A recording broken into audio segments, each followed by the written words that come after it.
Welcome to our show. I'm your host. And in our first story, the man inside the vending machine. Location, Dallas, Texas. I work overnight security at a corporate office. It's a fairly quiet job. The company is massive, but most of the employees work days, and I just have to make sure nothing happens while they re-gone. There are thousands of cubicles all facing one way, so no one can be seen by anyone else. It's kind of boring. There's one exception, though. Every night between 2 and 3 a.m., the break room vending machine starts making weird noises. I figured it was just getting ready to dispense whatever I wanted, so I never looked into it before. But last week I decided to investigate. I unplugged the cord from the wall and moved the machine forward about a foot. Behind it was a square opening about 4 feet tall and 2 feet wide. I could see a dark hole behind it. I reached in and felt around. There was trash, plastic wrappers, and what felt like a couple of water bottles. Curiosity got the better of me. So I ripped off the metal cover, donned a dust mask, because you never know what you'll find in an old hole, grabbed a flashlight, and climbed in. It was very tight, but once I adjusted to the darkness, I saw I had more space than I thought. I was in a long, low crawl space. To my left was trash, mostly fast food wrappers, several empty Gatorade bottles, and what seemed like hundreds of cigarette butts. In front of me was a mattress. I crawled over and sat on it. It wasn't clean, but it was soft enough. I leaned against the wall and started to doze off, when I remembered I needed to check the other side of the mattress. I rolled it over and discovered 2 huge garbage bags. I pulled one out and dumped the contents on the floor. Clothes, more cigarette butts, candy bars, and 3 Polaroid camera cases. To my horror, every photo inside those cameras was of someone I recognized. They were all employees. The photos had been taken inside the office. In fact, some were taken at the same cubicle where I was sitting, and they hadn't been taken years ago. The dates were from this month. My heart started racing. I emptied the second bag and then crawled back to the hole. I dropped the cameras in the trash and quickly covered the hole with the mattress. I ran to the security office, called the cops, and waited. They never found anything. According to the cops, if there was a person in there, they would have easily been able to get out through the ventilation shaft. They said I'd probably imagined the whole thing. It's been 5 days since, and I still work there. The vending machine has stopped making noise. No one at my company knows about what I found. And it looks like my boss hasn't replaced the mattress. Then 3 nights ago, I came in to find a snack in my locker that I didn't put there. It was a Snickers bar. I'd never even seen that brand before. Last night I found a bag of barbecue-flavored chips. They weren't in my locker, but they were mine. I've been eating nothing but takeout since this happened, and my roommate doesn't eat junk food. I don't want to sound crazy, but I think someone is leaving snacks in my locker. Whoever is climbing into that crawl space isn't shy about showing themselves these days. Our next story is train tracks. Narrator: female pharmacist. Location: San Francisco, California. This story comes from many years ago when I worked as a retail pharmacist in San Francisco. We had a pharmacy inside a large chain drugstore. One evening I was closing up the pharmacy while chatting with the store manager about something that happened earlier in the day. The store closes at 9 p.m., and we had to hurry up so we could close the pharmacy and leave. As we were exiting the store, we heard the distinct sound of train tracks, even though we live in the city and there are no train tracks nearby. The sound was coming from outside the store. We went to look out the window and couldn't see anything.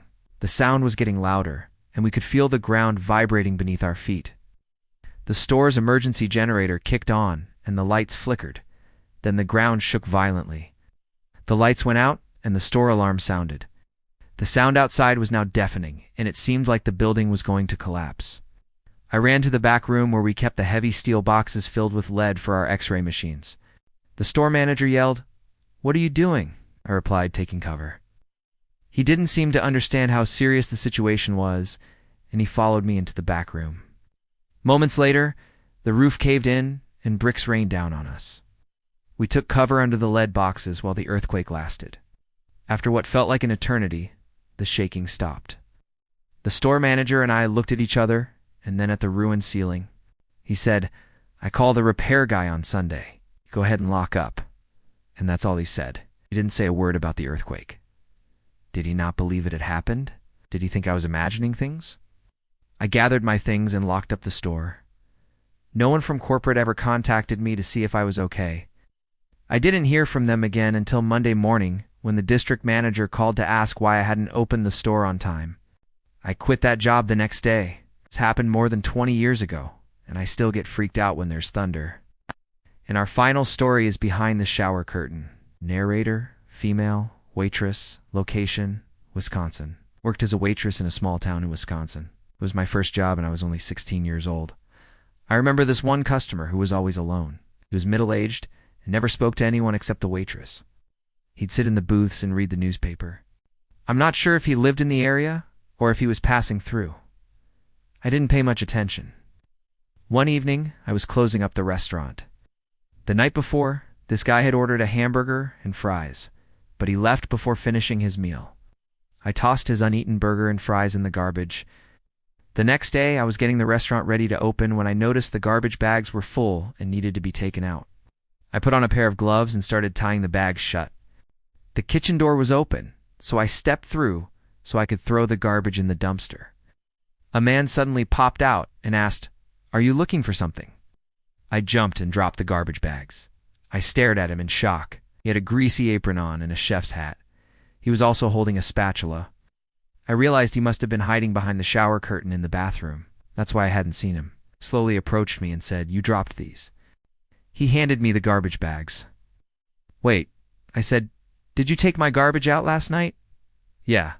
So, he tilted his head. I knew he was asking why I threw away his uneaten burger. "You left it here last night," I said. "Oh, right." He licked the spatula. "So do you want to eat this?" I screamed and backed away. "Don't touch me." He shrugged and walked past me.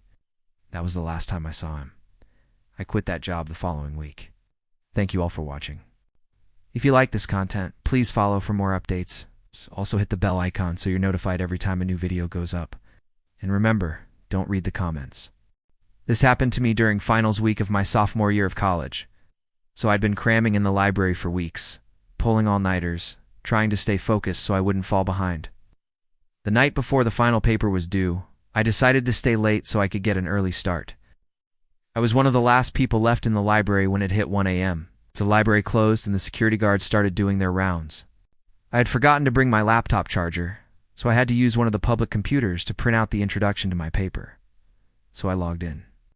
These computers were really old and slow and clunky, and they took forever to do anything. And every time I used them, I swear they wanted to delete everything on my flash drive. Like every single time I've used them, they try to delete all my files. I don't know why. They just hated me. So I would always type in my name, and it would say, "Are you sure you want to delete Jane Doe's files?" And I'd be like, "No, not my files. Delete something else." And then they'd be like, "Okay, are you sure?" And then I'd have to click yes. And then they'd delete one of their own files, and then we'd be good for a while, until they wanted to make me delete something again. So that's what I did this night. I typed in my name. But instead of asking me if I wanted to delete my files, the screen went black for a second, and then it looked like my desktop. And I was like, "Oh wow, did I just crash the system? What the hell?" And then the screen flickered again. And then there were these lines of code or something, and I couldn't see my desktop anymore, and it said loading. And I thought maybe it was just glitching, and it was going to go back to normal. But instead, it kept loading and loading and loading. And I was getting freaked out because I was like, is someone messing with me?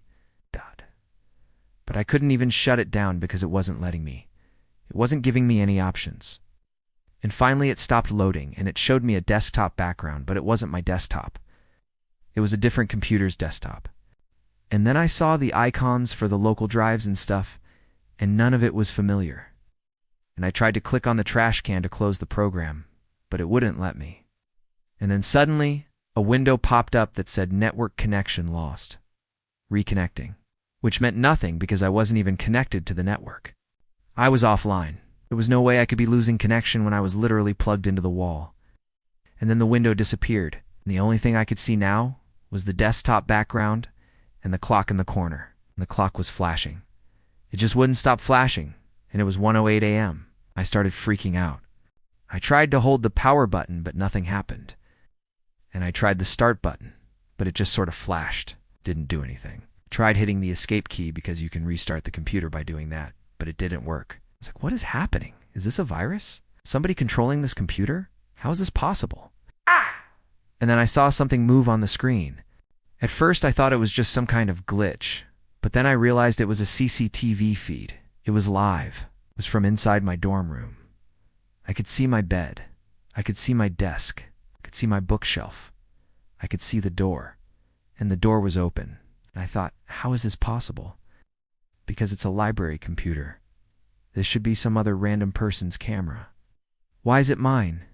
But then I realized with growing horror that it wasn't some other random person's camera. It was my camera, because I knew the angle. I knew exactly where the camera was.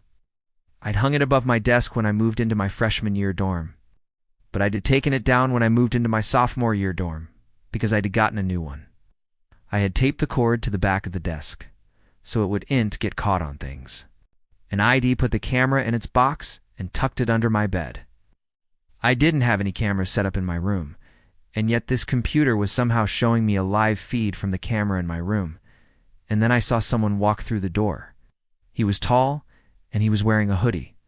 I couldn't see his face. He stood there for a second, looking around. And I thought, who is this guy? How is he in my room? But then he reached into his pocket and pulled out something small and dark, like a rectangle. I couldn't tell what it was. And he brought it over to the bed and he started messing with it. I screamed. I jumped up from the table and I ran away. I don't remember what direction I went. I just remember running. And I heard footsteps behind me, heavy footsteps. I could hear him calling my name. He was getting closer. I kept running. I didn't stop running until I got to my dorm room. When I got there, I found that the room was empty. There was no one there. But then I noticed something. Under my pillow was a piece of printer paper. It looked like it had come from the library computer. It was a printout. It was time-stamped to 5 minutes before the library closed, so I had less than 5 minutes to get to my room before he did. And all it said was, that was the first warning. And then I started screaming. I called my friends. I called my roommate. I called the resident advisor. No one was answering their phones. It was 2 a.m. Everyone was asleep. I was sitting there in my dorm room with this creepy printout, and no one was answering. I called the front desk. They told me to calm down, and they sent up a security guard. But he just looked at me like I was crazy and he left. I spent the rest of the night sitting in my room waiting for whoever he was to come back, but he never did. In the morning, though, after I'd barely slept, I went down to the library to find out what the hell that computer had been showing me. But no one knew. The library staff said that they had no record of any computer being tampered with overnight. The IT department came and checked it out, and they said it wasn't hacked. There was no evidence of foul play. The campus police came and asked me a bunch of questions. They took a statement, but they didn't seem to take me seriously either. They just patted me on the head and told me to get some rest. And no one ever figured out what that computer was showing me that night.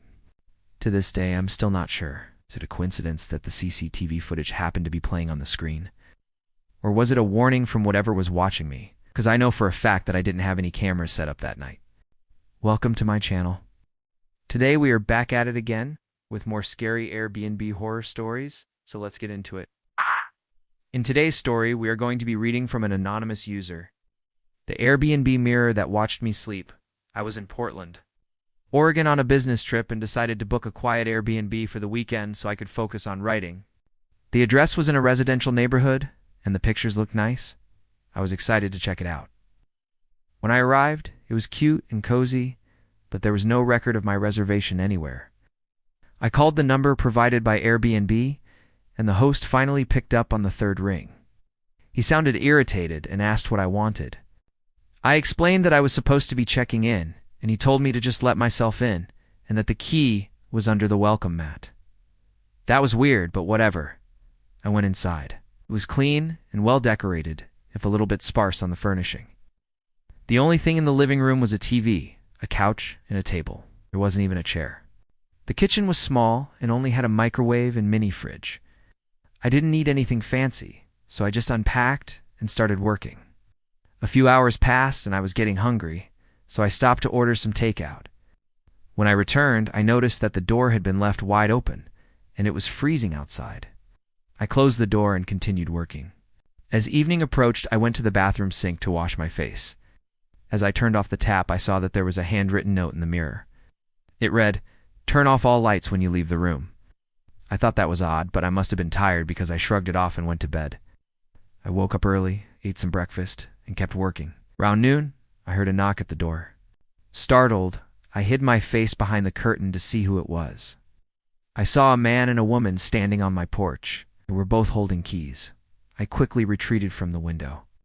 What did they want? I walked slowly toward the door, keeping an eye on them from the peephole.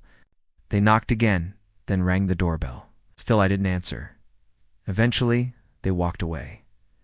I sighed in relief. Who were those people? I tried to get back to work, but now I was creeped out. The hair on the back of my neck was standing up. I decided to take a walk and get some fresh air. About 15 minutes later, I came back to find 2 more people on my porch. This time, it was a young couple. I watched them through the peephole as they knocked and rang the doorbell. And when I didn't answer, they walked away. I didn't hear anything else for the rest of the day. At about 7 p.m., I ordered dinner, and then I poured myself a glass of wine and settled down to watch a movie. A few hours later, I was just finishing up my wine when I heard another knock. I jumped and spilled the rest of the wine on the floor. Through the peephole, I saw the same young couple from earlier standing on my porch. They were both holding keys. I unlocked the door and asked them, "Can I help you?" The woman said, "We're looking for the owner. Are they here?" "No, I'm pretty sure they're not coming back." "You'll have to try another time," I said. They looked disappointed, but they thanked me and headed down the sidewalk. Once they were gone, I locked the door and got ready for bed. As I lay in bed watching TV, I noticed that the show was starting to look a bit fuzzy. I stood up and walked over to the TV to adjust the screen, but nothing was wrong with it. That was strange. I tried changing the channels, but they were all snow. I walked back to the bedroom and stared at the TV. Why was it doing this? Then I realized that the power strip that the TV was plugged into had been unplugged at some point during the day. I walked back into the living room to plug it back in. As I was passing by the full-length mirror in the hallway, I caught my reflection out of the corner of my eye. Oh, my breath caught in my throat as I turned to look again. Now the mirror was completely fogged up. There was no mist or vapor, just a thick layer of cloudiness covering the entire surface. I frowned and walked into the hallway. There were no windows nearby, and the room had been sealed off for hours. How had the mirror become fogged up? I touched the mirror to try to wipe it clean. As I did, I felt something wet on my fingers. I brought my hands back from in front of my face and stared at them in shock. They were covered in tiny water droplets. I shook my head, trying to clear it. Then I took a deep breath and wiped the mirror again. As the mirror cleared, I gasped. In the reflection, I saw a faint handprint on the other side of the glass. I rushed over to turn on the lights, but they didn't help. The print was still there, but it was much clearer now. It wasn't my hand. The hand was smaller than mine, and the fingertips were more slender. It was a child's handprint. How could there be a child's handprint on the other side of the mirror? Well, I contacted the host right away. She replied instantly, and her tone was sharp. "Don't touch the mirror." I told the last guest not to either. He never checked out, packed up and left that night. The next morning, I received a message from Airbnb. "Your refund has been approved. Sorry for the inconvenience in the mirror room. The listing has been removed." This story is absolutely terrifying. I would have packed my things and gotten the heck out of there as fast as possible. The part that really freaks me out is that she said the last guy also never checked out. What happened to him? Is he still stuck in there? Also, why did the Airbnb host make that comment about the last guy who never checked out? Does she know something that we don't? I feel like we're missing some details in this story. Anyway, that is all from me today. I hope you enjoyed this very spooky Airbnb horror story. If you did, please hit the like button. And if you haven't already, then what are you waiting for? Subscribe to the channel. I will see you next time.